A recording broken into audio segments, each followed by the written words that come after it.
Galactus just died, and what happens next rewrites Marvel history. The shocking truth about his secret origin will change how you see the MCU forever. Stick around, because the final twist reveals who really created him, and why Thanos feared him more than the Infinity Stones. Miss this, and you'll never understand Phase SX's biggest villain. At the heart of that dying cosmos was a planet named Tyea, home to a civilization so advanced it made modern tech look like cave drawings. From this world emerged Galen, a genius of staggering intellect, a scientist, an adventurer, and a man burdened with the realization that his universe was collapsing. Black holes were devouring starlight, galaxies were folding into darkness, and cosmic entropy marched forward without mercy. But Galen, he wasn't built to surrender. While most might have awaited annihilation, he chose defiance. With a crew of the brave and the brilliant, he soared directly into the gravitational storm of the collapsing universe, the Big Crunch. A final, desperate attempt to pierce the veil of oblivion and maybe, just maybe, find what lay beyond. They didn't make it, except Galen did. Somehow, in the violent fusion of collapsing space-time, he didn't die. He transcended. Fused with the last flicker of the universe's consciousness, a sentient cosmic force, Galen was reborn. Not instantly, though. His metamorphosis was patient and terrifying. Cocooned within a shell of celestial energy, he drifted for eons through the silence, while a new universe, our universe, took shape. Stars ignited, matter organized, galaxies spun to life. Then his cocoon cracked open. Galactus emerged. He was no longer man, no longer mortal. He was a cosmic constant, an elemental force in humanoid form. But evolution had its price. He awoke with a hunger so profound it could not be satisfied by anything small. His new nature demanded worlds. Not food, not fuel. Entire planets brimming with life energy. At first, he fought the urge. The fragments of Galen, the man, still lingered. But as the hunger deepened, compassion faded. He gave in. His first victim was Archaeopia, a thriving world that didn't see him coming. Galactus didn't wage war. He didn't issue threats. He simply consumed. Using machinery of his own design, he drained its essence and left only ash behind. From its ruins, he constructed Taa-2, a world ship forged from annihilation. A cosmic fortress gliding through the stars, hungry for the next spark of life. But even Galactus can't scout every corner of space alone. So he began creating heralds, powerful beings imbued with slivers of his energy, tasked with finding rich planets to feed his hunger. Most came and went. Then came Norrin Rad. A noble soul from Zenla, Rad sacrificed his freedom to save his homeworld, becoming the Silver Surfer, Galactus' most famous herald. But when Galactus set his gaze upon Earth, everything changed. Earth wasn't just another meal. His arrival was heralded by Wata the Watcher, who, despite his oath of non-interference, warned the Fantastic Four. The skies split, Galactus descended, and the world trembled.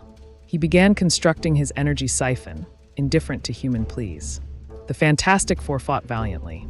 Reed Richards reasoned, Johnny and Ben struck with all their might, but nothing could match Galactus' scale. Until the Silver Surfer met Alicia Masters. Blind, kind, human, she showed him a world worth saving, and for the first time, he disobeyed. The Surfer turned against Galactus. And while Galactus barely flinched from the betrayal, Reed pulled a last-ditch move. He sent Johnny to retrieve the Ultimate Nullifier, a device capable of erasing anything, even Galactus. It worked. Faced with true destruction, Galactus relented. He spared Earth, but not without consequence. As punishment, he exiled the Silver Surfer, binding him to Earth's surface. Galactus vanished into the cosmos. But the hunger? It never stops. And someone saw an opportunity. Dr. Victor Von Doom, arrogant genius, sorcerer, dictator, didn't fear Galactus. He envied him. He wanted his power. So in one of the most audacious heists in Marvel lore, Doom infiltrated Taa-2, bypassed defenses no mortal should even comprehend, and hacked the Devourer's own systems. What did he steal? The power cosmic. Yes, Doom, with nothing but his cunning and unyielding ego, hijacked Galactus' force, rewriting the rules of power in the universe. And that, my friend, is only the beginning of the madness. For the first time in all existence, Dr. Doom, ruler of Latveria, master of science and sorcery, touches godhood. This isn't just a power-up. It's a cosmic ascension. Doom doesn't just wield the power cosmic, he commands it. Physics bends. Reality trembles. Time looks away. And what does Doom do with this divine upgrade? He picks a fight with a god, Galactus. Fueled by raw cosmic might, Doom strikes with a fury that warps space itself. Worlds quake in the crossfire. For a fleeting moment, the impossible seems possible. Doom might actually win. But Galactus? He's not impressed. You don't rob a primordial force and expect applause. With a single gesture, Galactus tears the stolen essence from Doom like peeling paint from steel. The light fades, the power is gone, and Doom, who stood on the edge of eternity, is reduced to dust, stripped of every trace of divinity. Galactus doesn't gloat. He doesn't punish. He doesn't care. To him, Doom was never a rival, just background noise. Because Galactus isn't a villain. He's not here to conquer, or to rule, or to be understood. He feeds. And when you consume civilizations like hors d'oeuvres, you eventually attract the attention of beings who consider entire galaxies their gardens. Enter the Celestials, colossal, armored titans who craft life across the stars. Architects of evolution, watchers of growth. To them, Galactus is an infestation. He's raising their experiments, spoiling their cosmic blueprints. Enough is enough. The result, one of the most cataclysmic battles in the history of Marvel's universe. Galactus unleashes the storm. Energy erupts that could end suns. He reshapes the fabric of space with a thought.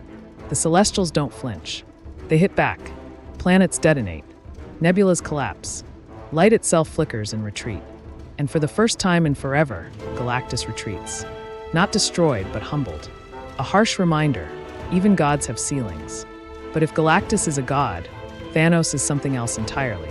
When the Mad Titan assembles the Infinity Gauntlet, every cosmic law becomes a suggestion. Reality times space, all his to rewrite. Sensing the threat, Galactus joins forces with beings who rarely speak, let alone ally. Eternity, the Celestials, Odin, even the universe itself rallies to stop Thanos. It's a massacre. One blink. They're gone. Galactus doesn't fight. He vanishes. With a twitch of Thanos' fingers, the devourer of worlds is erased, along with half the cosmos. Eventually, Silver Surfer, Doctor Strange, and Adam Warlock outwit the Titan. The gauntlet is claimed. Reality resets. Galactus, like countless others, returns. But something's changed. Galactus has tasted oblivion. And he's furious. Then something unexpected happens. He evolves. No longer the harbinger of doom, Galactus becomes the life-bringer. Planets bloom in his wake. Life spreads. Balance returns. For the first time since creation, Galactus gives, not takes. But harmony is fleeting in a universe born of chaos. His hunger returns. Because his role was never to choose, it was to be. Galactus must feed. But there's one threat unlike any other. One not of death, but of endings. The Black Winter. A cosmic force so vast it doesn't consume planets. It devours realities. Galactus knows this force better than anyone, because the Black Winter created him. It chose him as the sole survivor of the previous universe. And it was returning. In desperation, Galactus turns to someone unexpected. Thor, now king of Asgard. He doesn't demand. He begs. But Thor has seen too much. He doesn't trust cosmic parasites. So he reverses the roles, forces Galactus to serve him. As a herald, together, Thor and Galactus ride into battle. But mid-fight, Thor uncovers the truth. Galactus didn't want to stop the Black Winter. He wanted to run. He had lured Thor into helping him feed, gorging on 5 planets to gain the strength to escape. Betrayal doesn't sit well with gods. Thor unleashes judgment. He strips Galactus of his power. He eliminated him. In a final act of divine fury, Thor transforms Galactus' massive corpse into a combustive material and detonates it inside the heart of the Black Winter. For the first time in all recorded existence, Galactus dies. Not imprisoned, not exiled, dead. But Galactus is not just a being. He is a principle, and principles don't die. They reset. Billions of years pass. The stars fade. The cosmos dims. Everything ends, except one. One silhouette remains in the void. Galactus, silent, alone, eternal, the last witness to everything. Until something stirs. Not destruction, not hunger, rebirth. Galactus realizes the truth. He was never just a cosmic predator. He was the bridge, the transition, the handover. The universe needed an ending before it could begin again. and Galactus was that ending. So, in his final act, he yields. He lets go. He allows the same forces that birthed him to reclaim him, pouring his energy into the spark of the next universe. A new blast, a new dawn, a familiar cocoon forms. A presence awakens. Is it Galactus? A rebirth? Or something altogether beyond? One thing is certain. Galactus wasn't just a devourer.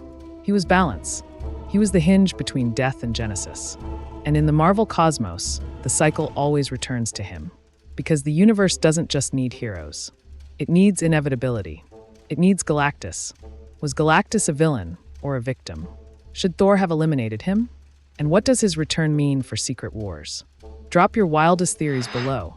If you're ready for Marvel's next cosmic saga, smash subscribe, because the Devourer of Worlds isn't done yet.